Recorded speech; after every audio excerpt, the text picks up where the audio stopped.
పాత నిబంధన ప్రకారంగా మోషే ధర్మశాస్త్ర ప్రకారంగా మోషే కాలంలో మరి ఏం చేసేవారంటే సరిగ్గా పస్కా పండుగను ఆచరించిన 50వ రోజు, ఎన్నో రోజు చెప్పండి, పస్కాను ఆచరించిన 50వ రోజు కోత పండుగ లేదా ప్రథమ ఫలముల పండుగను ఆచరించేవారు. ఏం చెప్పండి? కోత పండుగ. ఆ రోజుల్లో వాళ్ళకి కోతలు కోసి పంటలు చేతికి వచ్చేటువంటి రోజులు ఇవి. ఎవరికి? ఇశ్రాయేలు దేశంలో ఈ యొక్క కాలాన్ని ఏం చేస్తారు? వారు పంటలు కోసుకుని పంటలు చేతికి వచ్చేటువంటి రోజు. అందుకనే కోత పండుగను మీరు ఆచరిస్తారు. అంతేకాదు ప్రథమ ఫలాలు. ఏమండి? ప్రథమ ఫలం ఏం చేయాలి? మోషే ధర్మశాస్త్రం ప్రకారం, వాక్యం ప్రకారం ఏం చేయాలి? ప్రథమ ఫలం ఎక్కడికి తీసుకెళ్ళాలి? దేవుని ప్రథమ ఫలం తీసుకెళ్ళాలి, దశమ భాగం తీసుకెళ్ళాలి. అప్పుడు వచ్చిన పంట, మొట్టమొదటి పంటని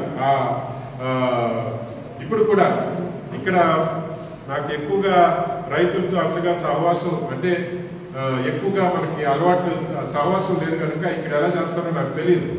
కానీ మీరు కృష్ణా జిల్లా వైపు వెళ్ళారనుకోండి, క్రైస్తవులు దేవుని నమ్ముకున్న బిడ్డలు వ్యవసాయం చేసేటువంటి వారు ఏం చేస్తారో తెలుసా?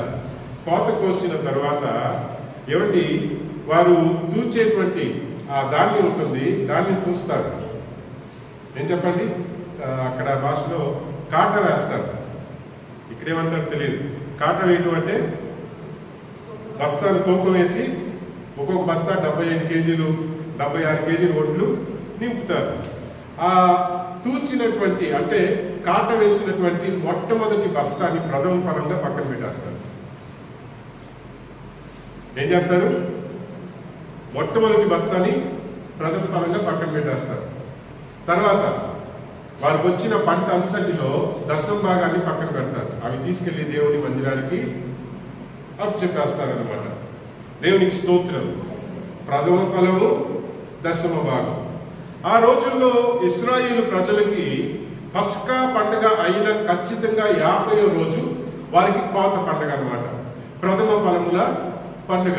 అప్పుడు వారు ఎక్కడ ఉన్నా, దేశంలో ఏ మారుమూలలో ఉన్నా కూడా, లేకపోతే వేరే దేశాల్లో ఉన్నా కూడా వారి ప్రథమ ఫలాలు, వారి దశమ భాగాలు తీసుకుని వారికి ఒక అలవాటు ఏంటంటే యెరూషలేము దేవాలయానికి వెళ్ళి ప్రభుని ఆరాధన చేసి వారి దశమ భాగాలు, వారి ప్రథమ ఫలాలు అక్కడ ప్రియమైన అర్పించుకుని ప్రభుని ఆరాధన చేసుకుని తిరిగి వారు వెళ్తారనమాట.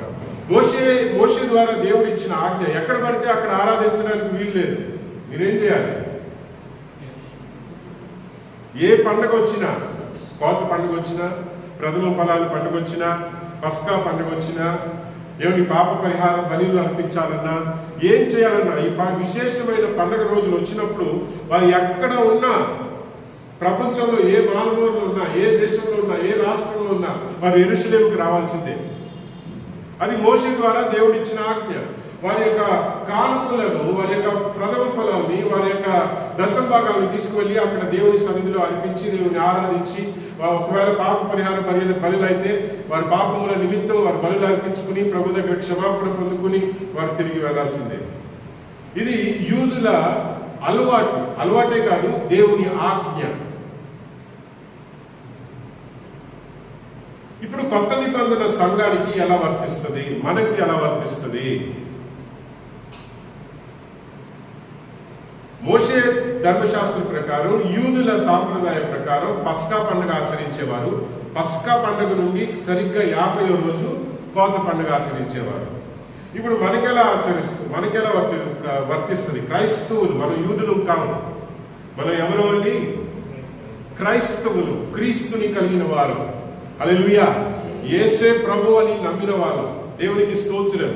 ఇప్పుడు మనకి ఎలాగా అని మనం ఆలోచించినట్లయితే, క్రీస్తు సిలువ వేయబడి మరణమును గెలిచి ఏమండి తిరిగి లేచిన పునరుద్ధాన పండుగ నుండి సరిగ్గా 50వ రోజు పెంతెకొస్తు పండుగ. ఏం చెప్పండి? యేసు ప్రభు వారు సిలువ వేయబడి, మీరు లెక్క వేసినట్లయితే గుడ్ ఫ్రైడే, ఈస్టర్ పండుగ రోజు నుండి ఈ రోజుకి ఖచ్చితంగా ఈ రోజు 50వ రోజు ఉంటుంది అనమాట. ఏ రోజు చెప్పండి? ఎన్నో రోజు? 50వ రోజు. ఈ 50వ రోజు పెంతెకోస్తు పండుగ అని చెప్తారన్నమాట బైబిల్. 2వ అధ్యాయం అపోస్తుల కార్యములు 1వ వచనం. 2వ అధ్యాయం అపోస్తుల కార్యములు 1వ వచనం. పెంతెకోస్తు అను పండుగ దినము వచ్చినప్పుడు. ఇప్పుడు పాత నిబంధనలో పెంతెకోస్తు అనే పదం వాడలేదు, కొత్త నిబంధనలో మాత్రమే వాడారు. పెంటే అంటే 50. ఏం చెప్పండి? ఇంగ్లీష్లో 50ని 50 అంటాం, తమిళ్లో 50 అంటాం, కన్నడలో 50 అంటాం, హిందీలో 50 అంటాం, తెలుగులో 50 అంటాం. అలాగే గ్రీకు భాషలో పెంటే. హల్లెలూయా, హల్లెలూయా. అనగా 50వ రోజు పండుగ వచ్చినప్పుడు, ఆ మాటకు అర్థం అది. 50వ రోజు పండుగ వచ్చినప్పుడు ఏం జరిగిందంట? హల్లెలూయా. ఇప్పుడు యూదుల సాంప్రదాయం, యూదుల దేవుడిచ్చిన ఆజ్ఞ కదా వాళ్ళకి. ఏమని? మీరు కోత పండుగ ఆచరించాలంటే, ప్రథమ ఫలముల పండుగను ఆచరించాలంటే మీ కానుకలను, మీ దశమ భాగములను, ప్రథమ ఫలములను మీరు ఎక్కడికి తీసుకురావాలి? యెరూషలేము మందిరానికి రావాల్సిందే. ఎన్ని కిలోమీటర్ల దూరం అయినా పర్వాలేదు, మీరు ప్రయాణం అయి రావాల్సిందే. మరి ఈ 50వ రోజు కొత్త నిబంధన సంఘంలో ఏం జరిగింది? 3 విశేషాలు మనం చూస్తామండి. 3 విశేషాలు చూస్తాం. మొదటిది ఏం జరిగిందో తెలుసా?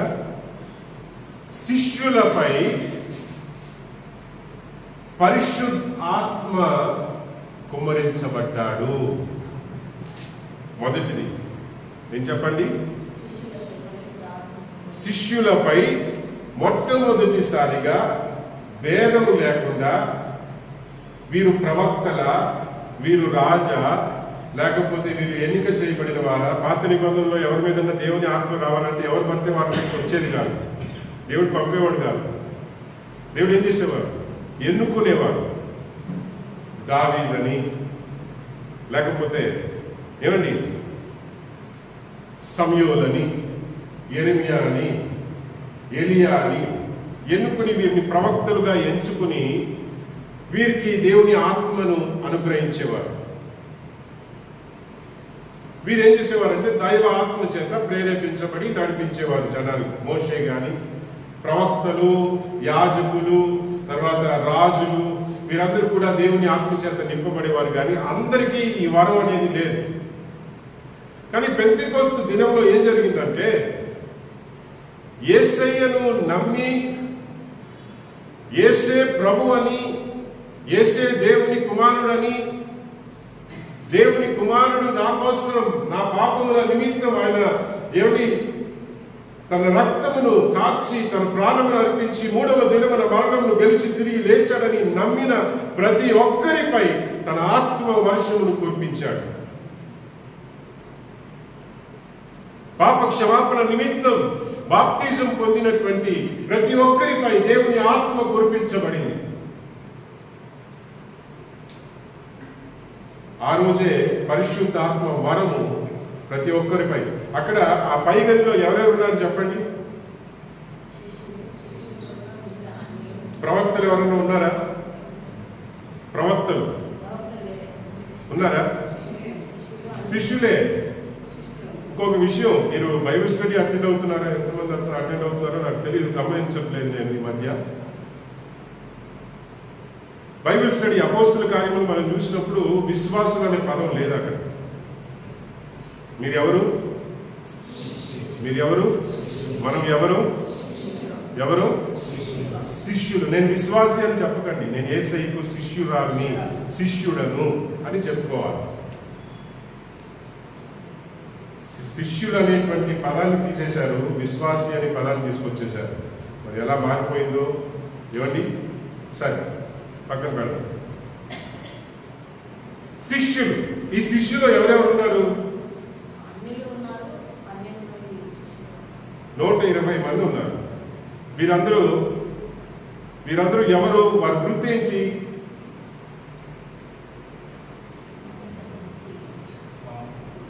ప్రవక్తలు. ఇప్పుడు స్నానికుడైన యోహాను ఉన్నారు, ఆయన ఏలియా ఆత్మ కలిగిన వాడు అని ప్రభువే చెప్పారు. ప్రభు మార్గమును సిద్ధపరచడానికి వచ్చిన వ్యక్తి అని యేసు ప్రభు వారి సాక్ష్యం ఇచ్చారు. వాక్యం, లేఖనాలు సాక్ష్యం ఇచ్చింది. యోహాను ఏమంటే ఆయన వారి యొక్క తల్లిదండ్రులు చాలా వృద్ధులైపోయి, ప్రియమైన పిల్లలు లేనిటువంటి పరిస్థితుల్లో ఏమంటే దేవదూతలు వచ్చి ఆయన దర్శించి నీకు కొడుకు పుట్టబోతాడు, ఆయన రాబోయే మెస్సియాకి మార్గమును సిద్ధపరిచేవాడు, అతడు దేవుని ఆత్మను కలిగి ఉంటాడు అని చెప్పి ఏమండి ముందే దేవదూత వచ్చి చెప్పింది. ఆయన ఒక ప్రవక్త, స్నానికుడైన యోహాను ఒక ప్రవక్త ఆ రోజుల్లో. అలాంటి ప్రవక్తలు ఎవరైనా ఉన్నారా? ఎవరు లేరు. చేపలు పట్టే జాలర్లు ఉన్నారు, సుంకాలు వసూలు చేసే సుంకర్లు ఉన్నారు,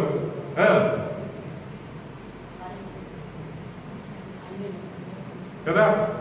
యేసయ్యని నమ్మిన వారు వేరే వేరే వృత్తులు చేసి, వైద్యుడు లూకా ఉన్నాడేమో బహుశా, మరి యేసుప్రభు వారు తోడబుట్టులు ఎవరైనా ఉన్నారేమో అక్కడ, కదా. తర్వాత కొంతమంది స్త్రీలు ఉన్నారు,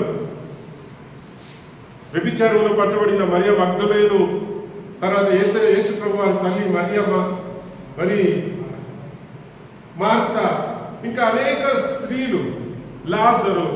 వీరెవరు కూడా పేరు ప్రతిష్ఠలు పొందిన వారు కాదండి. వీరు కేవలం యేసుప్రభు వారిని నమ్మిన వారు. వీరెవరు ప్రవక్తలు అని బిరుదులు పొందుకోలేదు. అప్పటికి కేవలం యేసుప్రభు వారి శిష్యులు అని పిలువబడ్డారు.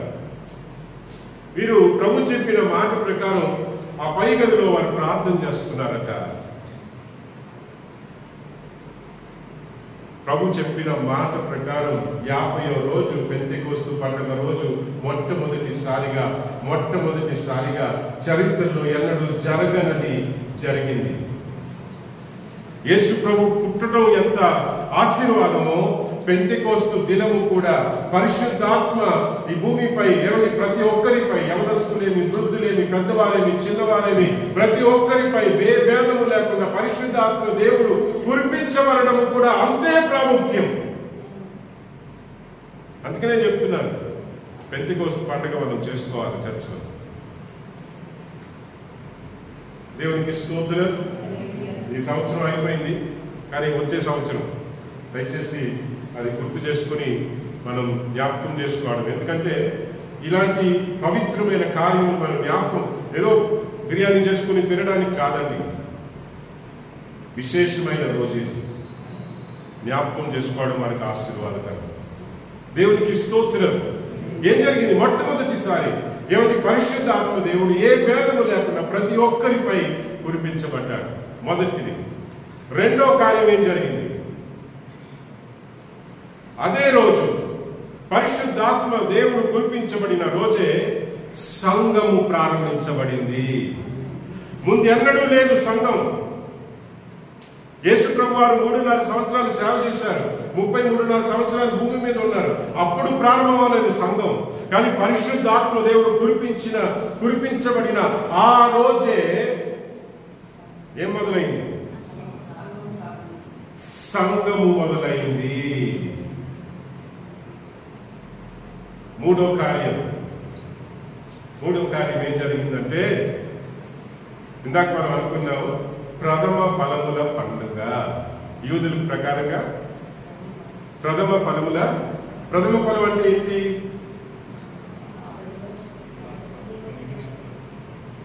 ప్రథమ ఫలములు అంటే ఏంటి? వచ్చిన మొదటి జీతం లేదా మొదటి పంట, అవునా? లేదా మొదటి బిడ్డ, ప్రథమ ఫలం. 2005వ సంవత్సరం అనుకుంటాను, మా పాప పుట్టిన సంవత్సరం.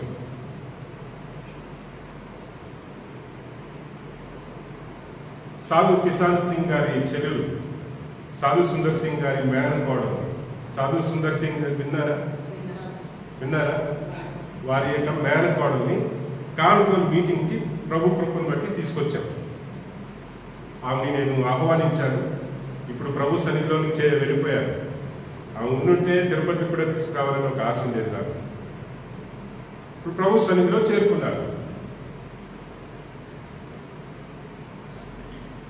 ఆమెని కానుకోలు అనేటువంటి ఊరికి పాల్ పోస్టులన్నీ కొట్టించి పెద్ద మీటింగ్ ఏర్పాటు చేసి ఏమండి ఘనంగా మీటింగ్ జరిపించాం. 3 రోజులు అద్భుత రీతిగా జరిగింది. ఎంతో మంది స్వస్థతలు పొందారు. దెయ్యాలు పట్టిన వారు విడుదల పొందారు. ఏమండి అద్భుత రీతిగా ప్రభు ఆ కూడికలను జరిగించారు. ఆ మీటింగ్ లో ఒక సాక్ష్యం చెప్పారండి. ఆమె చెప్పేది, మా తల్లిదండ్రులకి 10 మంది సంతానం. సాధు కిసాన్ సింగ్ వారి తల్లిదండ్రులకి ఎంతమంది సంతానం? 10 మంది అంట. ఫస్ట్ మా అన్నయ్య కిసాన్ సింగ్, మధ్యలో 8 మంది, 10వ వ్యక్తి నేను. ఎలాగా? ఫస్ట్ మా అన్నయ్య కిసాన్ సింగ్, తర్వాత మధ్యలో 8 మంది, 10వ బిడ్డగా నేను, 10వ సంతానముగా నేను మా తల్లిదండ్రులకు పుట్టడం జరిగింది. అప్పుడు మా తల్లిదండ్రులు ప్రథమ ఫలముగా మా అన్నయ్యని ఇచ్చారు సేవ, దశమ భాగంగా నన్ను అర్పించారు. ఎక్కడికి వెళ్ళినా ఈ మాట చెప్తుందండి.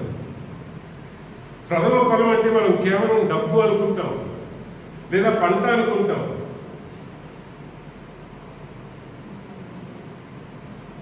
సరే, ఈ 50వ రోజు యూదుల సాంప్రదాయ ప్రకారం, మోషే ధర్మశాస్త్ర ప్రకారంగా 50వ రోజు అంటే ఏం పండుగ అండి? ప్రథమ ఫలముల పండుగ, కోత పండుగ. ఆ 3వది అక్కడ జరిగినటువంటి అద్భుతం ఏంటంటే, పరిశుద్ధాత్మ దేవుణ్ణి పొందిన వారు, they were the first fruits of the holy spirit. తెలుగులో ఎలా చెప్తాం? How do we translate that? అంటే పరిశుద్ధాత్మ వలన కలిగిన ప్రథమ ఫలాలు ఆ 120 మంది. అంతకు ముందు ఎన్నడూ జరగలేదు.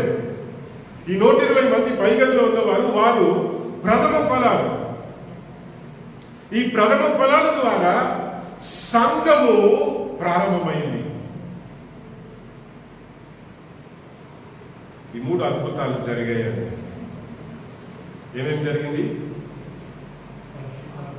పరిశుద్ధాత్మ దేవుడు ఏ భేదము లేకుండా కురిపించబడిన రోజు. రెండోది, సంఘము స్థాపించబడిన రోజు. మూడోది, పరిశుద్ధాత్మ వలన కలిగిన 120 మంది ప్రథమ ఫలము, the first fruits of the holy spirit. ఈ 3 కార్యాలు జరిగాయి. అక్కడి నుండి ఇంకా మితియే లేదు. సంఘాలు స్థాపించబడ్డాయి. వేల కొలది ప్రజలు ప్రభుని తెలుసుకున్నారు ఈ 120 మంది ద్వారా. ప్రథమ ఫలం అనే పదంలో చాలా లోతైన అర్థం ఉంటుంది. ప్రభు చిత్తమైతే ఇంకొక రోజు మనం ధ్యానంలోనికి తెచ్చుకుందాం. పెంతెకోస్తు దినము యొక్క విశేషం ఇదే అన్నమాట. ఇప్పుడు పరిశుద్ధాత్మ, పెంతెకోస్తు దినమున పరిశుద్ధాత్మ దేవుడు కురిపించబడ్డారు. ఎందుకు కురిపించబడ్డారు? కారణం ఏంటి?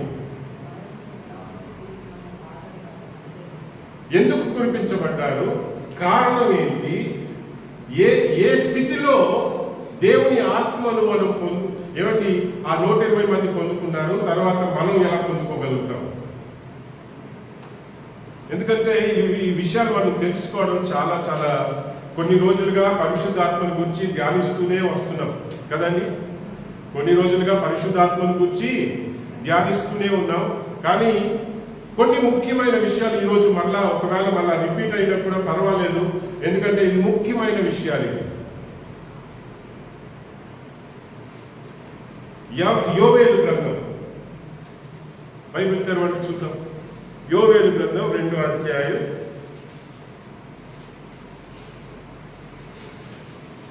యోవేలు గ్రంథం 2వ అధ్యాయం 28 నుండి 29వ వచనాలు.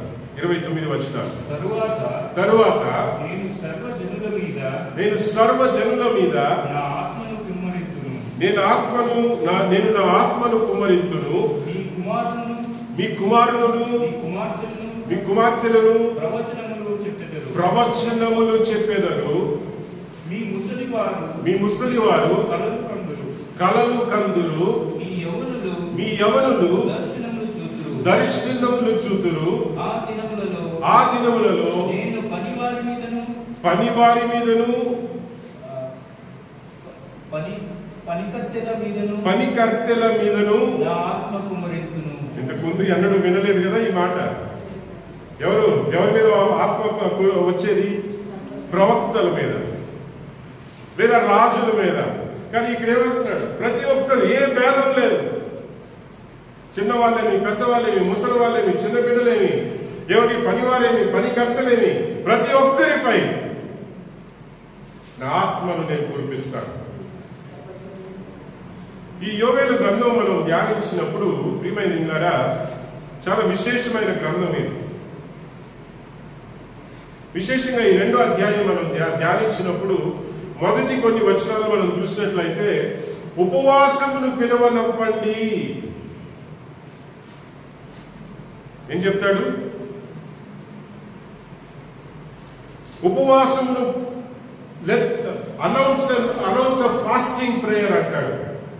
ఆ వచనం తీయండి. 2వ అధ్యాయం యోవేలు గ్రంథం తీసిన వారు కొంచెం చదివి సహాయం చేయండి.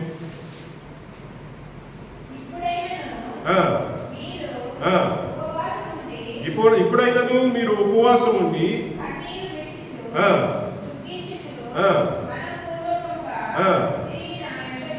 తిరిగి నా యొద్దకు రండి. ఇదే యెహోవా వాక్కు. మీ దేవుడైన యెహోవా కరుణా వాత్సల్యము గల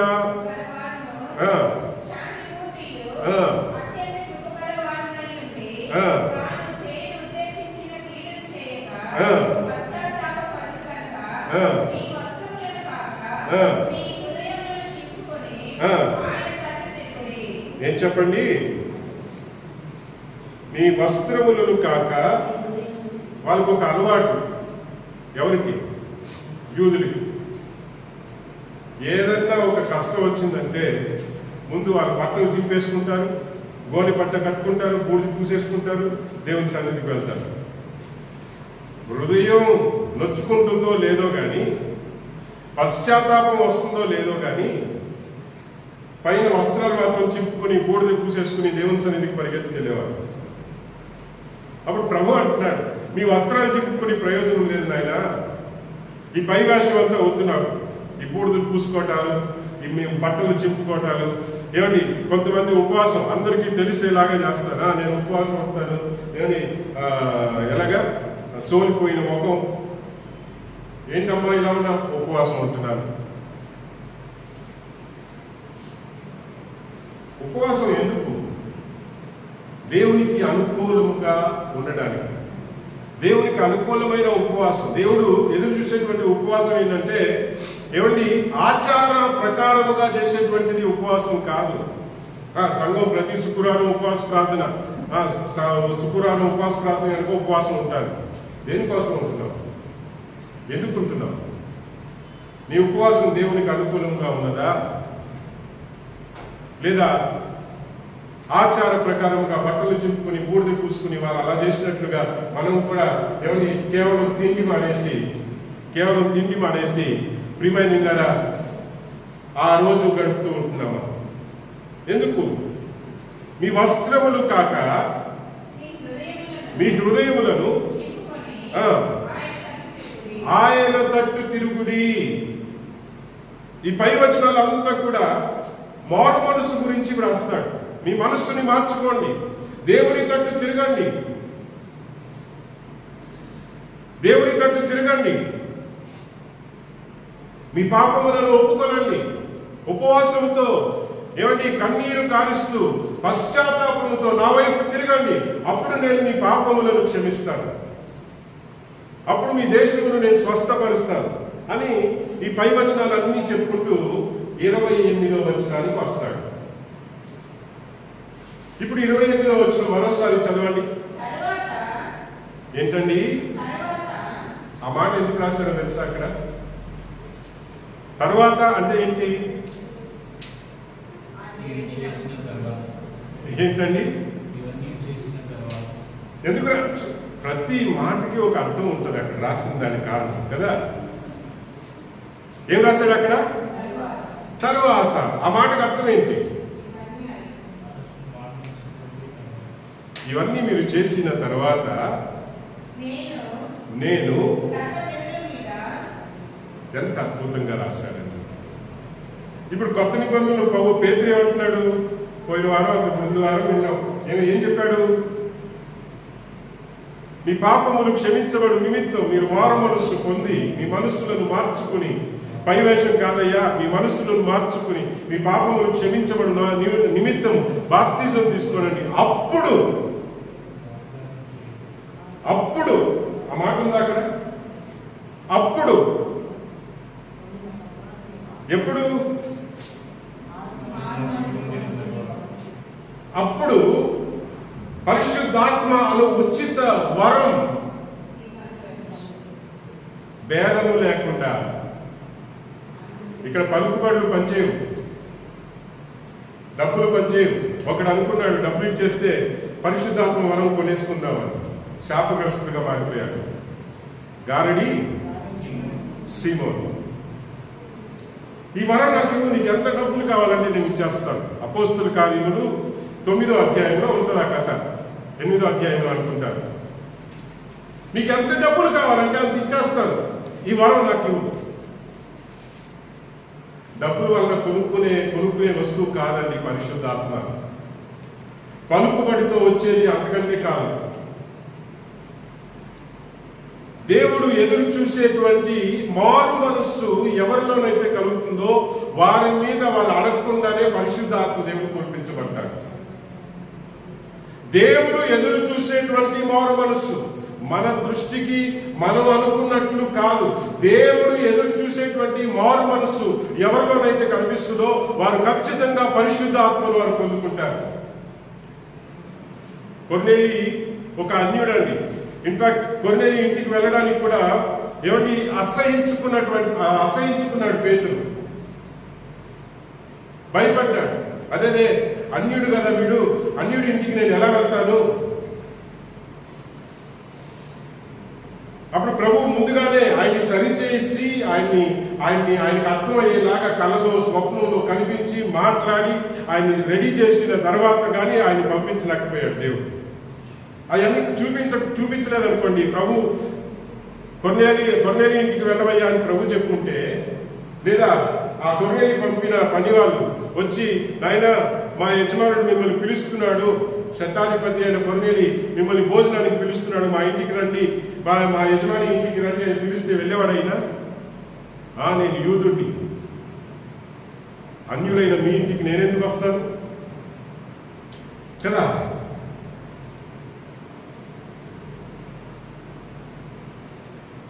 అలా ఏమండి తృణీకరించబడిన జనం, దేవునికి ఒక విధంగా చెప్పాలంటే విరోధముగా బ్రతికేటువంటి ప్రజలు యూదుల దృష్టిలో. దేవుడు ఏమిటి? అపవిత్ర క్రియలు కలిగిన వారు. అందుకనే పేతురికి ముందుగానే దర్శనంలో చూపిస్తాడనమాట. అపవిత్రమైన పశువులు, పక్షులు, ఇవన్నీ కూడా జంతువులన్నీ చూపించి కోసుకుని తినవయ్యా అంటే, ప్రభువా నేను అపవిత్రమైనవి నేను తినొద్దన్నవి నేను ఎప్పుడన్నా తిన్నానా? నేను పరిశుద్ధపరిచిన వాటిని నీవు అపవిత్రమని ఎలా ఇస్తావు? సంఘంలో ఎవరిని కూడా తీర్పు తీర్చొద్దు దయచేసి.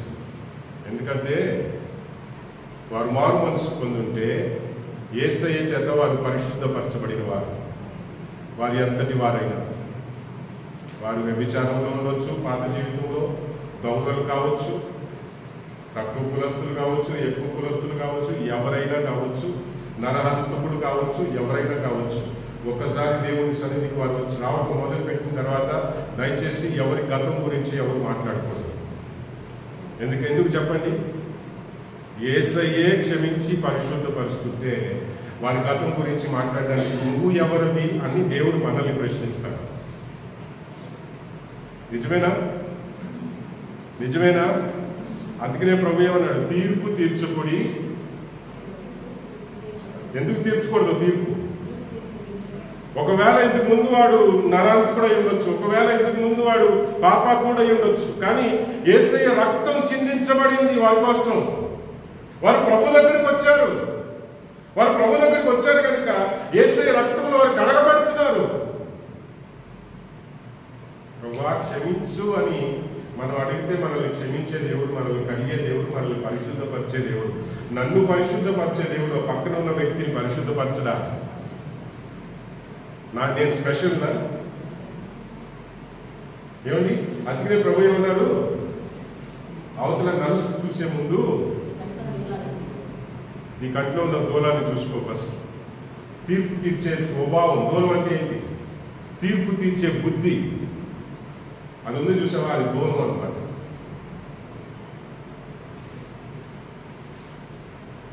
దాన్ని మీరు మొయ్యలేరు, ఆ భారాన్ని మీరు మొయ్యలేరు. ఆ భారం అంటే అది పాపపు భారం, అది దాన్ని మొయ్యలేరు. అది ఎక్కువ కాలం మీరు నెత్తి మీద పెట్టుకున్నారనుకోండి, నేరుగా మిమ్మల్ని నరకానికి ఇచ్చుకెళ్ళిపోతుంది. ఇప్పుడు ఈ ఎనుములు ఉంటాయి చూసారా?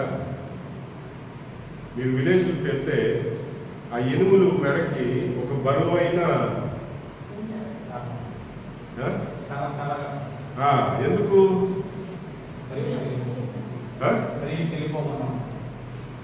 దాన్ని కంట్రోల్ చేయడానికి. దానికి స్వేచ్ఛ లేదు. ఇంకా అది కడితే ఏం లేదు, అది దాని ప్రకారంగా ఉండాల్సిందే. దాని బలం ఎంత ఉన్నా కూడా ఆ దూరం ఏం చేస్తుంది? అది చేస్తుంది. దాన్ని కంట్రోల్. మెడ ఎత్తడానికి కూడా పాపం కష్టపడుతుంది, ఇలాగే అవుతుంది. చూసారా ఆ భారం, ఆ బరువు? ఈ దూరం ఉండదు చూసారా? మన బ్రతుకులో మనం పెట్టుకున్నాం అనుకోండి, మనల్ని కూడా అలాగే వంచేస్తుంది. వంచి తిన్నంగా ఎక్కడికి తీసుకెళ్తుంది? దేవునికి స్తోత్రం. నేను పరిశుద్ధపరిచిన వాటిని నీవు అపవిత్రం అంటావా అన్నాడు పేతురు. అప్పుడు వెంటనే ప్రభువా మీరు చెప్పిన ప్రకారం. అప్పుడు ఏమిటి? తెల్లారి కొన్నేని పనివాళ్ళు వస్తారు, కొన్నేని ఇంటికి వెళ్తాడు, కొన్నేని ఇంట్లో సువార్త ప్రకటిస్తాడు. సువార్త ప్రకటిస్తూ యేసు ప్రభుని గురించి, యేసు ప్రభు పుట్టుక గురించి, ఏమిటి మరణమును గురించి, ఆయన రక్తమును గురించి, ఆయన మరణమును గురించి, ఆయన పునరుద్ధానమును గురించి మాట్లాడుతూ ఉండగానే పరిశుద్ధాత్మ దేవుడు వారి మీద వాలిపోయిందంట. వాళ్ళ మీద చేతులు పెట్టలేదు, ఏమి పెట్టలేదండి. ఈయన ప్రసంగం చేస్తున్నాడు, పరిశుద్ధాత్మ దేవుడు వారి మీద వాలిపోయాడంతే. కారణం ఏంటంటారు? ఆయన ఎదురు చూసే విధముగా మన హృదయములు కనిపించినప్పుడు ఆయన మన మీదకి దిగి వచ్చేస్తారండి. ఖచ్చితంగా ఆయన ఎదురు చూసేటువంటి మార్పు, పశ్చాత్తాపం మనలో కనిపించడం ప్రారంభిస్తే చాలా ఆయన మన మీదకి దిగి వచ్చేస్తాడు. దేవునికి స్తోత్రం. హల్లెలూయా, హల్లెలూయా. ఇప్పుడు పరిశుద్ధాత్మ ఎవరి మీదకి వస్తాడని మనం చూసాం. ఇప్పుడు పరిశుద్ధాత్మ దేవుడు ఎందుకు రావాలి? ఎందుకు వస్తాడు? ఎందుకు వచ్చాడు?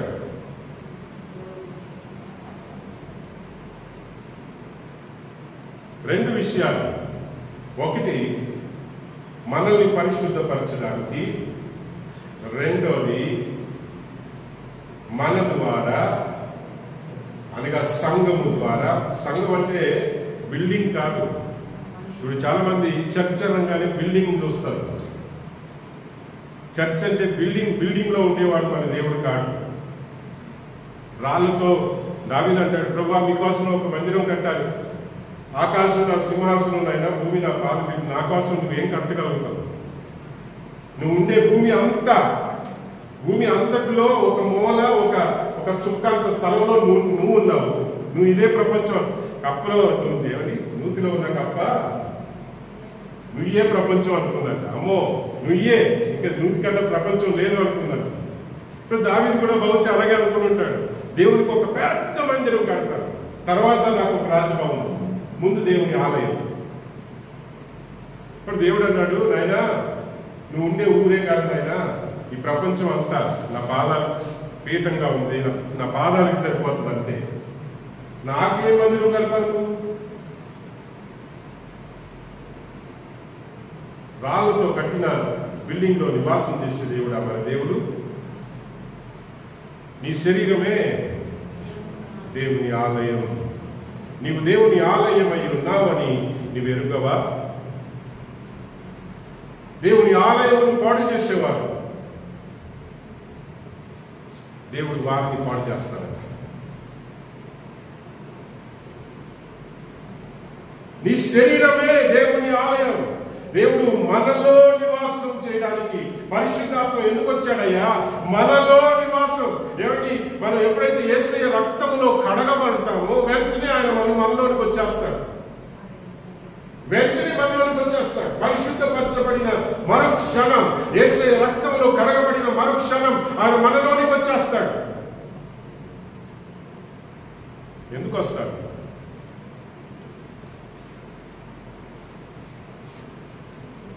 మొదటి పేతురు పత్రిక పేతురు ఒక చక్కటి మాట చెప్తాడు. మొదటి అధ్యాయం మొదటి 2 వచనాలు అనుకుంటాను, చదివి సహాయం చేయండి. మొదటి పేతురు పత్రిక మొదటి అధ్యాయం మొదటి 2 వచనాలు. యేసుక్రీస్తు అపోస్తలుడైన పేతురు తండ్రి అయిన దేవుని భవిష్యత్ జ్ఞానమును బట్టి ఆత్మ వలని పరిశుద్ధత పొందిన వారై. హల్లెలూయా, హల్లెలూయా.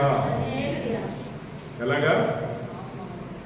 ఆత్మ వలన పరిశుద్ధత పొందిన వారమై విధేయులగుటకును యేసుక్రీస్తు రక్తము వలన ప్రోక్షింపబడుటకును ఏర్పరచబడిన. ఇప్పుడు మనల్ని ఏర్పరచుకున్నాడు ప్రభు. ఇక్కడ మనం ఎందుకు కూర్చున్నామండి? దేవుని సన్నిధిలో ప్రభు మనల్ని ఏర్పరచుకున్నాడు కనుక మనం ఇక్కడ ఉన్నాం. ఎందుకున్నాం? ఏర్పరచుకున్నాడు. దేనికోసమే ఏర్పరచుకున్నాడు? యేసయ్య రక్తము చేత ప్రోక్షించబడుటకును పరిశుద్ధాత్మ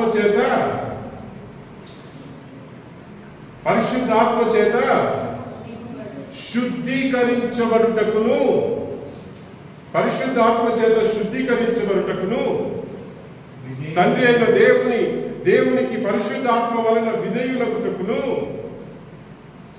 యేసు రక్తము వలన ప్రోక్షించబడుటకును ఏర్పరచబడిన వారము. చెప్దామా వచనాన్ని ఒకసారి? ఏమని? నోరు తెరిచి. ఎందుకంటే వెన్ యూ కన్ఫెస్ సంథింగ్, మనం నోరు తెరిచి వాక్యం ఆదివారం ఒక వాక్యం మనం చదివిస్తాం. ఎందుకో తెలుసండి, మనం వాక్యాన్ని ఒప్పుకునే కొలది అది ప్రవచనంగా మన జీవితంలో కార్యం చేస్తుంది. When we confess there is power in confession. అంటే తెలుగులో ఏమంటాం? ఏమిటి? ఒప్పుకోవడంలో ఒక శక్తి, దేవుని శక్తి కార్యం చేస్తుందంట ఒప్పుకున్నప్పుడల్లా. మనం దేవుని వాక్యమును మనం నోటితో ఒప్పుకున్నప్పుడు, ఒప్పుకోవడం అంటే ఏంటి? అంగీకరించడం కదా, ఒప్పుకోలు చేయడం. మనం ఒప్పుకున్నప్పుడు దేవుని వాక్యం దేవుని శక్తిగా మన జీవితంలో కార్యం చేస్తుంది. అందుకనే మనం ఊరికినే ఆచారంగా లేచి నిలబడి, ఇదేం పాస్టర్ గారు మళ్ళా 5 నిమిషాలు నిలబెడుతున్నారు మనల్ని.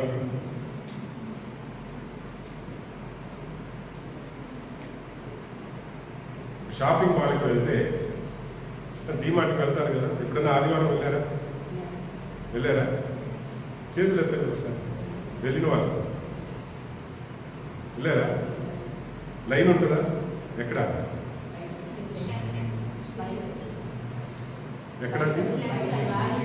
ఒకసారి ఎంతసేపు పడుతుంది? ఏంటమ్మా? 20 నిమిషాలు పడుతుందా? అరగంట కూడా పడుతుందా? కూర్చుని పోతారా అక్కడ లైన్లో? అక్కడ నిలబడగలుగుతాం కదా. కదా. లోకరీతిగా ఏదైనా అవసరం ఉంటే నిలబడగలుగుతాం. దేవుని సన్నిధి మాత్రం we need to honour God. దేవుణ్ణి మనం గణపరచాలి. ఏం చేయాలా? మనం చేసే ప్రతి కార్యానికి దేవుని ఆలయంలో అర్థం ఉంటుంది. ప్రియమైన ఉంటారా?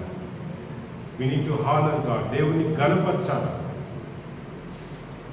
ఒక అధికారి వచ్చాడంటే ఏం చేస్తాం? కూర్చోండి, మీ పని అవుతుందేమో.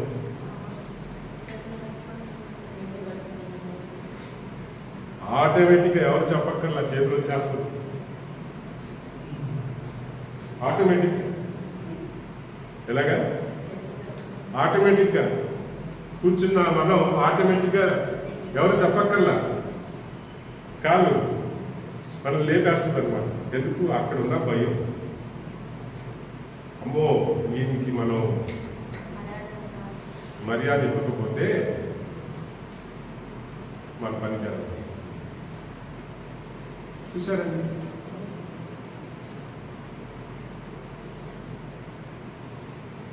We need to honour God.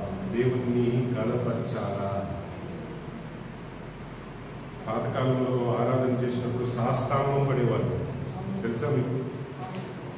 సాష్టాంగం పడేవాళ్ళు. కాసేపు నిలబడలేము. గణపరచాలి. ఆరోగ్యం సహకరించకపోతే అర్థం చేసుకోగలుగుతాడు, కానీ కష్టమైన చేయగలిగినంత నిలబడాలి, ఆరాధించాలి, దేవుని గణపరచాలి.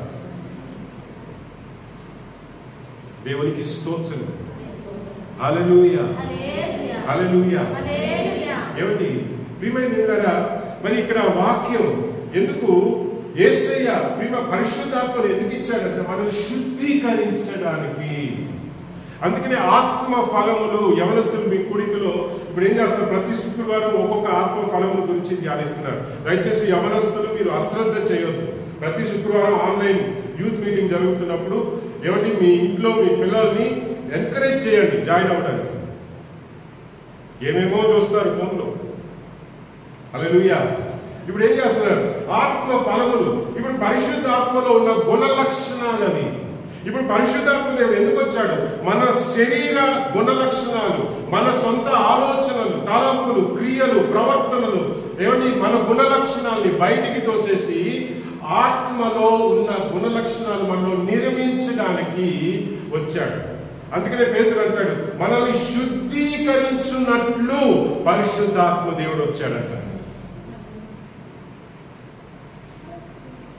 మొదటి కొరింథీయులకు రాసిన పత్రిక 6వ అధ్యాయం 11వ వచనం అనుకుంటా, చూడండి. మీలో కొందరు అట్టివారై ఉండిరి గాని. అదేనా? చదవండి. ప్రభు అయిన యేసుక్రీస్తు నామమును మన దేవుని ఆత్మయందు మీరు కడుగబడి పరిశుద్ధ పరచబడిన వారై నీతిమంతులు. దేవుని ఆత్మయందు మీరు కడుగబడి పరిశుద్ధ పరచబడిన వారై. హల్లెలూయా, హల్లెలూయా, హల్లెలూయా. పరిశుద్ధాత్మ ఎందుకు వచ్చాడు? మనల్ని పరిశుద్ధపరచడానికి వచ్చాడు. మనం ఎప్పుడైతే పరిశుద్ధతలో ఎదగడం ప్రారంభిస్తామో ఆయన గుణాలు మనలో నుండి బయటపడతాయి. దేవునికి స్తోత్రం. మనం ఎప్పుడైతే పరిశుద్ధపరచబడడం ప్రారంభిస్తామో ఆయన గుణ లక్షణాలు మనలో బయటపడటం మొదలవుతాయి. దేవునికి స్తోత్రం. కానీ అనేక సమయంలో మనం ఏం చేస్తామో తెలుసా? దేవుని పరిశుద్ధతను మనం తృణీకరిస్తాం. ఏం చేస్తామండి? అది కూడా వాక్యంలో ఉంది. దేవుని పరిశుద్ధతను ఏం చేస్తాం మనం? దేవుని దగ్గరికి వెళ్ళి క్షమాపణ అడిగితే వెంటనే క్షమించేస్తాడు కదా. కానీ మనం తెలుసో తెలియకో మనం చేసేటువంటి ఒక పని ఏంటో తెలుసా? నువ్వు పరిశుద్ధతను నిర్లక్ష్యం చేసినప్పుడల్లా, పరిశుద్ధతను నువ్వు తోసేసినప్పుడల్లా, ఏమండి పరిశుద్ధతను పక్కన పెట్టి అపవిత్రమైన కార్యములు నువ్వు చేసినప్పుడల్లా, చూచినప్పుడల్లా, ఏమండి అపవిత్రముగా ప్రవర్తించినప్పుడల్లా, అపవిత్రముగా మాట్లాడినప్పుడల్లా, ఆలోచించినప్పుడల్లా, ఏమండి లోకానుసారమైన కార్యముల్లో నువ్వు పాల్పొందులు తీసుకుని దేవుని పరిశుద్ధతను నిర్లక్ష్యం చేసినప్పుడల్లా నువ్వేం చేస్తున్నావో తెలుసా? ఆ వచనం తెస్సలోనియులకి రాసిన పత్రిక, మొదటి తెస్సలోనియులకి రాసిన పత్రిక 4వ అధ్యాయం 8వ వచనం చూడండి. నిన్న చిత్తూరులో మనం ధ్యానం చేసుకున్నాం. 4వ అధ్యాయం 20వ వచనమా 21వ వచనంలోనే ఉంటుంది, లేదండి 7వ వచనం. 7వ వచనం, మొదటి తెస్సలోనియులకి రాసిన పత్రిక 4వ అధ్యాయం 7వ వచనం. ఏంటమ్మా? పరిశుద్ధులు అగుటకే దేవుడు మనలను ఏంటండి ఎందుకు పిలిచాడంట?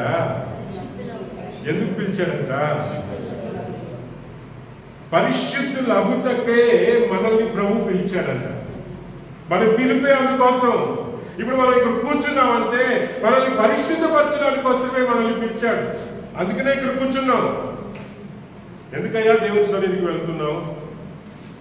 ఎలాగైనా ప్రార్థనలు ఆలకించి దేవుడు నా మొరలను ఆలకించి నా అవసరాలు తీరుస్తాడని నేను వచ్చాను. ఎలాగా? కొంతమంది దేవుని సన్నిధికి పోకపోతే ఈరోజు ఏం కీడు జరుగుతుందో భయంతో వస్తారు. ఎందుకు భయం? దేవుడు అపాయం చేసేవాడా? సాతాను చేస్తాడు ఆ పనులు.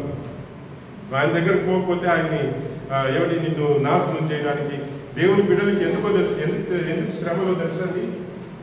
మనం ఆయన దగ్గరికి వెళ్ళడం లేదు కనుక మనల్ని నష్టపరచడానికి, ఇబ్బంది పడటానికి, ఇబ్బంది పెట్టడానికి, ఎలాగైనా మనల్ని వెనక్కి లాగడానికి వాడు ప్రయత్నం చేస్తాడు. మన యేసయ్య అలాంటి వారు కాదు, బాధపడతాడు.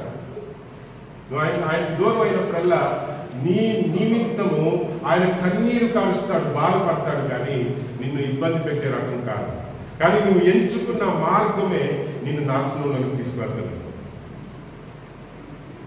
ఏం చెప్పండి? తీర్పు కాలం ఒక రోజు వస్తుంది. ప్రభు తన మహిమలో దిగి వచ్చినప్పుడు, ఏమండి కృపకాలం ముగించినప్పుడు, అప్పుడు రాబోయే తీర్పు ఏమండి అప్పుడు వేరేగా ఉంటది. ఈరోజు కీర్తనలు మనం చదివాం, భూమి అంతా శవాలతో నిండిపోతుంది. దానికి అర్థం ఏంటి? ఆ రోజులు వేరు, దేవుని యొక్క తీర్పు రోజు వేరు, రాబోతుంది అది. కానీ ఇప్పుడు కృపాకాలం. ఈ కృపకాలంలో నీవు దేవునికి దూరమైనప్పుడు ఆయన బాధపడతాడు మిమ్మల్ని గురించి. పరిశుద్ధాత్మ దేవుడు దుఃఖపడుతుంటాడు.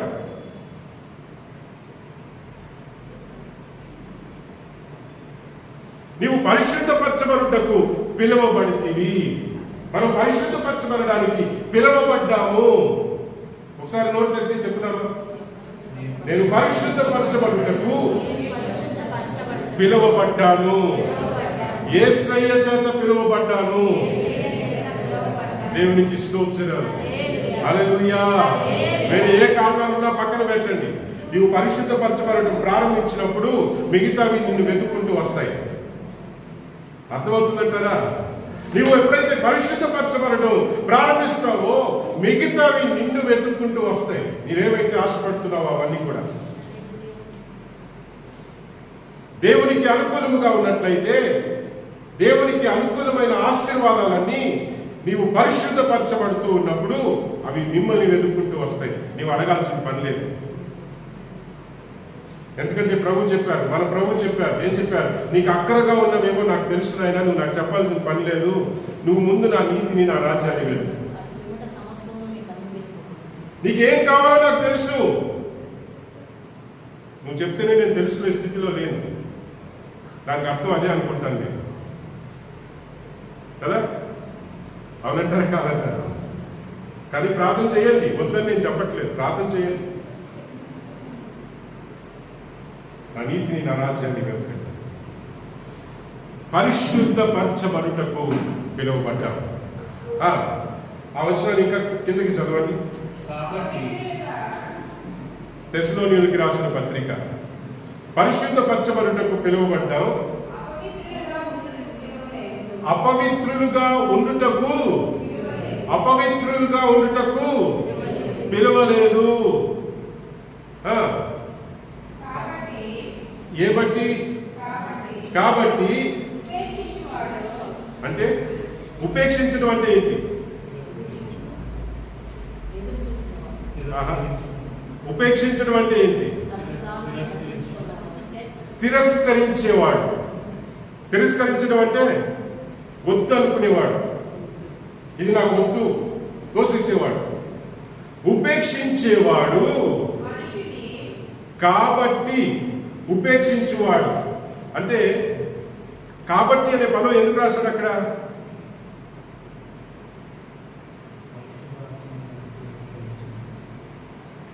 పరిశుద్ధతను తిరస్కరించేవాడు. పైవచనం దేని గురించి రాశాడు? పరిశుద్ధముగా ఉండడానికి పిలువబడ్డావు కాబట్టి నీవు ఉపేక్షించినట్లయితే, అది దేన్ని ఉపేక్షించినట్లయితే పరిశుద్ధ జీవితమును నీవు తిరస్కరించినట్లయితే, కాబట్టి ఉపేక్షించువాడు మనుష్యుని ఉపేక్షించుట లేదు కానీ మీకు తన పరిశుద్ధాత్మను అనుగ్రహించిన దేవుణ్ణే ఉపేక్షించుచున్న. పరిశుద్ధతను నీవు తోచేస్తే దేవుణ్ణి తోచేసినట్లే.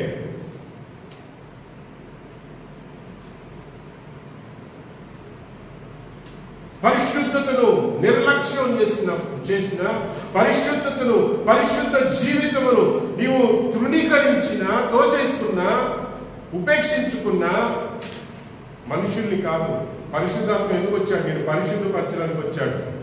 పరిశుద్ధాత్మను నువ్వు తోచేస్తున్నావు. ఆర్పడం అని చెప్తారు చూసారా? పరిశుద్ధాత్మను ఆర్పకుడి, దుఃఖపరచుకుడి. పరిశుద్ధతను నీవు నిర్లక్ష్యం చేసినప్పుడల్లా పరిశుద్ధాత్మను నీవు ఆర్కేస్తున్నావు, తోసేసుకుంటున్నావు. ఈ పరిశుద్ధ దినమున పరిశుద్ధాత్మ దేవుడు ఎందుకు వచ్చాడంటే, ప్రభు చెప్పారు యోహాను పత్రిక, యోహాను సువార్తలో ఏం చెప్పారు? సర్వసత్యములు మనల్ని నడిపించడానికి, రాబోయే న్యాయ తీర్పును గురించి ఒప్పించడానికి, హల్లెలూయా హల్లెలూయా, పాపమును ఒప్పుకొన చేయడానికి ఆయన వచ్చాడు. పాపమును ఒప్పుకొన చేసి మనల్ని పరిశుద్ధపరచడానికి, సత్యములు నడిపించడానికి ఆయన వచ్చాడు. ఇది మొదటి కారణం. ఇప్పుడు రెండో కారణం ఏంటో తెలుసా? అపోస్తులని, ఈ మాటతో నేను ముగించేస్తాను. అపోస్తుల కార్యములు 1వ అధ్యాయం 8వ వచనం. అపోస్తుల కార్యములు అయినను పరిశుద్ధాత్మ మీ మీదికి వచ్చినప్పుడు మీరు శక్తిని పొందుదురు కనుక మీరు యెరూషలేములోను యూదయ సమరయలోను దేశం అందంతటా భూదిగంతముల వరకు మీరు నాకు సాక్షులై ఉందురని వారితో చెప్పాను. ఈ రెండు కారణాలే పరిశుద్ధాత్మ దేవుడు మనలోకి వచ్చాడు. ఈ రెండు కారణాలు పూర్తి చేయడానికి తన ప్రణాళిక, దేవుని ప్రణాళిక ఇది. కానీ ఈ రెండింటిని పక్కన పెట్టేస్తాం. పరిశుద్ధ జీవితమును మనం నిర్లక్ష్యం చేస్తాం, అశ్రద్ధ చేస్తాం. ప్రభు యొక్క పిలుపుని మనం పక్కన పెట్టేస్తాం. ఏమండి, ఎందుకు దేవుడు తన ఆత్మనిచ్చాడు? ప్రభు వారికి మనం సాక్షులుగా, మనం ఉండాలి అనేటువంటి సత్యాన్ని మనం నిర్లక్ష్యం చేస్తాం. నిర్లక్ష్యం చేసి మనం ఏం చేస్తాం? మిగతావన్నీ పరిశుద్ధాత్మలో ఏమున్నా అవి సంఘ క్షేమాభివృద్ధి కోసమే. ఎందుకు ఇచ్చాడంటే వరాలు? ప్రవచన వరం ఎందుకు? వాక్యం ఏం చెప్తుంది? ఎఫెసీయులకు రాసిన పత్రికలు ఏం చెప్తున్నారు? సంఘ క్షేమాభివృద్ధి నిమిత్తము వరములు ఇవ్వబడ్డాయట. హల్లెలూయా. మనం గొప్పలు పోవడానికి కాదు, ప్రవక్త సాల్మోన్ సుధీర్ అని పేరు రాసుకుంటానికి కాదు, మనం గొప్పపోవడానికి కాదండి. ఒకటి, మనం పరిశుద్ధపరచబడడానికి, రెండోది లోకానికి సాక్షులుగా బ్రతకడానికి. ఒకటి పరిశుద్ధపరచబడడానికి, రెండోది లోకానికి యేసుని గురించిన సాక్ష్యము చెప్పడానికి.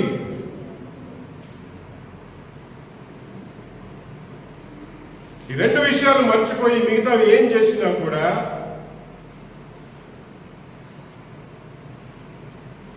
పరలోకం వెళ్ళగలుగుతాం అనేటువంటి విషయం నాకైతే గ్యారంటీ లేదు.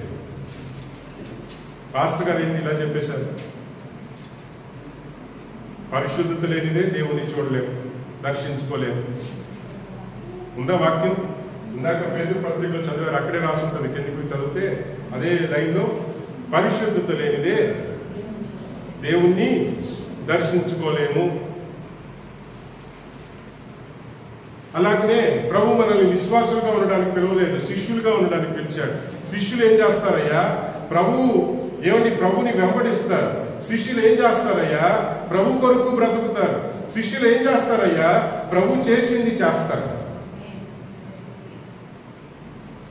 వారినే శిష్యులు అంటారు.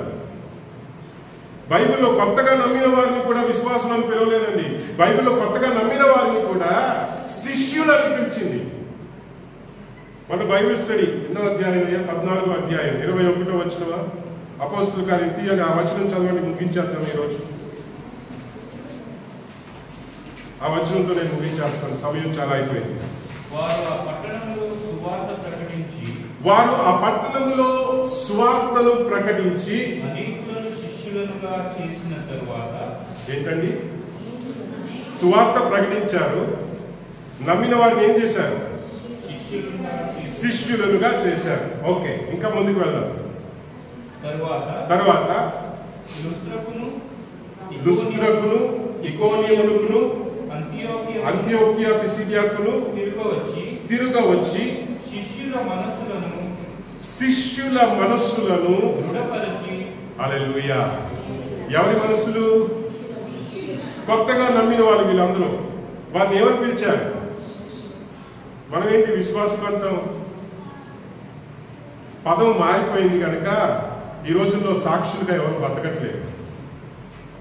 సాతాను ఎలాగ సంఘాన్ని, ఈనాటి సంఘాన్ని మోసపుచ్చుతున్నాడో ఈరోజు సత్యాన్ని మనం గ్రహించాలి. మనం విశ్వాసులు కేవలం విశ్వాసులుగా పిలువబడలేదు, మనం శిష్యులుగా, యేసు ప్రభు వారికి శిష్యులుగా పిలువబడ్డాం. ఈ సత్యాన్ని మనం గ్రహించినప్పుడు శిష్యులుగా బ్రతకడం ప్రారంభిస్తాం. హల్లెలూయా! హల్లెలూయా! ఏమని చెప్పారంటే అక్కడ ఈ శిష్యులకి ఏం చెప్పాడు? చదవండి. మనస్సులను దృఢపరచి వారిని బలపరుస్తున్నాడు. దృఢపరచడం అంటే వాళ్ళు బలపరుస్తున్నాడు. శిష్యుల మనస్సులను దృఢపరిచి విశ్వాస మార్గమందు నిలకడగా. పోయిన వారం వాక్యం విన్నాం. ఇక ఈ మాసం అంతా కూడా గలాతీ 5:1 వచ్చే వారం మరలా వింటాం మనం. గలాతీ 5:1. ఈరోజు పెంతెకోస్తు రోజు కనుక వాక్యం మార్చి పెంతెకోస్తు పండుగ గురించి మాట్లాడడం జరిగింది. దేవునికి స్తోత్రం. హల్లెలూయా! విశ్వాసమందు నిలకడగా ఉండవలెనని అనేక శ్రమలను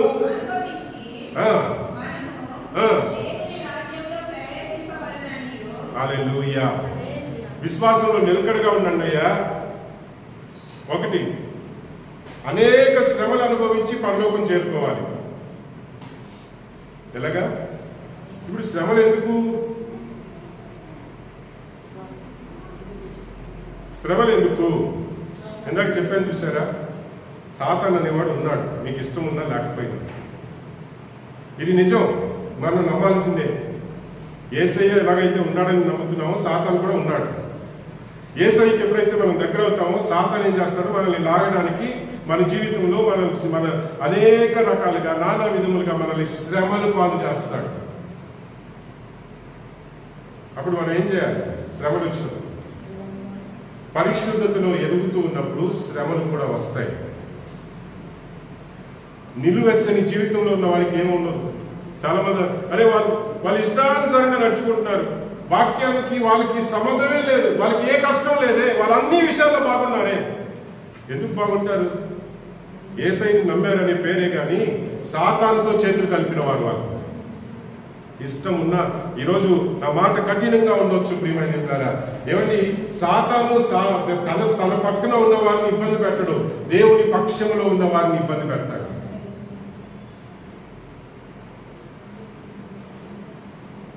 హల్లెలూయా, హల్లెలూయా, హల్లెలూయా. పరిశుద్ధ జీవితం ఏమని మనం ఒకసారి ఆలోచిద్దాం. పరిశుద్ధంగా జీవించడం కష్టమా సులువా? ఏంటండి?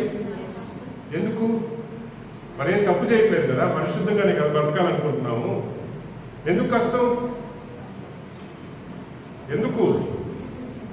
ఎందుకండి కష్టం? మనం ఏం తప్పు చేయట్లేదుగా, తప్పు చేయడానికి భయపడాలి. తప్పు అనేది కష్టం అనిపించాలి మనకి, పాపం అనేది కష్టం అనిపించాలి. నరకం వెళ్ళడానికి మనం ఏమీ కష్టపడక్కర్లా. ఏం చెప్పండి? చక్కగా హాయిగా మనకి ఇష్టం వచ్చినట్టు నడుచుకుంటే నరకానికి వెళ్ళిపోవచ్చు, టికెట్. నేను అదే కదా అనుకున్నాం. అక్కడ ఏం కష్టపడాల్సిన పనిలే, మనం ఎలా కావాలంటే అలా నడుచుకోవచ్చు. ప్రాణమా తినుము, త్రాగుము, సుఖించుము కదా. కోరుకున్నది చేసుకుని ఇష్టం వచ్చినట్టు బ్రతికితే చాలు.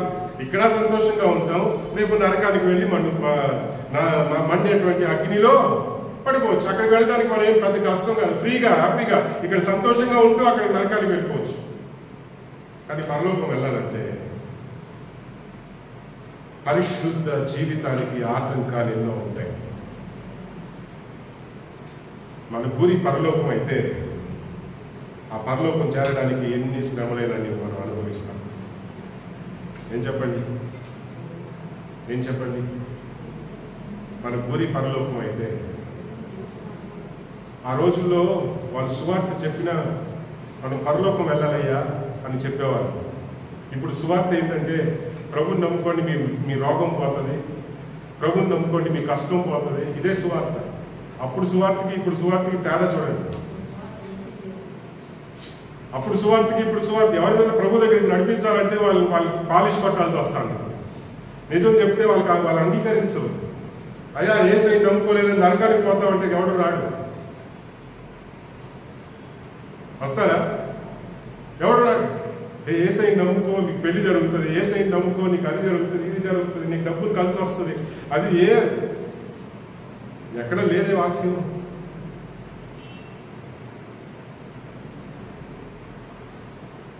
ఏమని స్వస్థత ఉంది లేదని నేను చెప్పట్లేదు,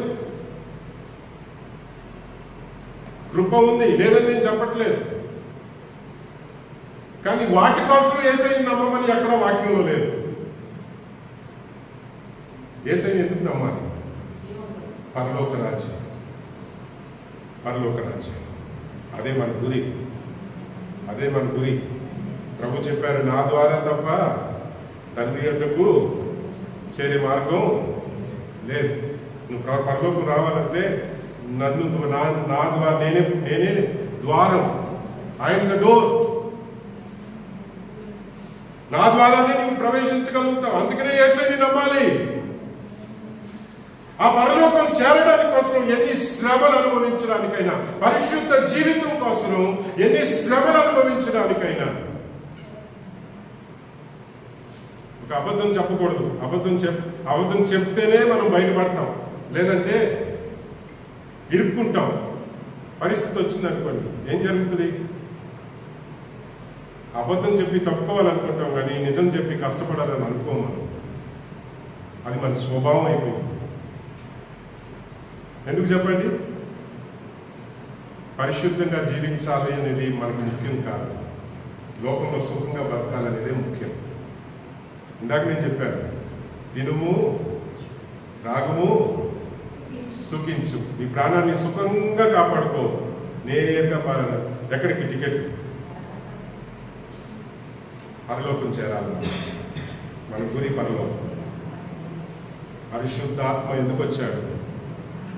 మనల్ని పరిశుద్ధపరిచి దేవుని రాజ్యానికి వారసత్వం కలిగించడానికి ఒకటి. రెండోది, అనేకుని నీతి వైపు త్రిప్పడానికి. మన ద్వారా ఆయనకి సాక్షులుగా, యేసయ్యకు సాక్షులుగా మనం బ్రతకడానికి పరిశుద్ధాత్మ దేవుడు వచ్చాడు. ఈ పెంతెకోస్తు దినమున ప్రియమైన ద్వారా మనం గుర్తు చేసుకుంటున్నాం, పరిశుద్ధాత్మ దేవుడు వచ్చాడు. వచ్చి ఏం చేశాడు? ఎవరైతే మారు మనసు పొందారో, ఎవరైతే యేసయ్యకు అనుకూలముగా దేవుని వైపు తిరిగారో వారందరి మీద దేవుని ఆత్మ కురిపించబడింది. వారందరూ పరిశుద్ధాత్మలో ప్రథమ ఫలాలుగా మారిపోయారు. అక్కడ ఏం జరిగింది? వారి ద్వారా సంఘం స్థాపించబడింది. అక్కడ ఏం జరిగింది? సంఘానికి ప్రతిరోజు క్రొత్త ఆత్మలు చేర్చబడ్డారు. అక్కడ ఏం జరిగింది? సంఘము ద్వారా ప్రపంచం అంతా కూడా, యెరూషలేములో మొదలైన ఆ సంఘము ద్వారా ప్రపంచం అంతటా సంఘాలు స్థాపించబడ్డాయి. ఇక్కడ సంఘం స్థాపించబడిందంటే దీనికి మొదలు, దీనికి వేరు యెరూషలేము. ఎక్కడా? అందుకనే వేరు మర్చిపోకూడదు. ఏం చేయాలి? యెరూషలేము కోసం ప్రార్థన చేయాలి. యెరూషలేము కోసం ఏం చేయాలి? యెరూషలేము సమాధానం కోసం ఏం చేయాలి? హల్లెలూయా, హల్లెలూయా, హల్లెలూయా, హల్లెలూయా.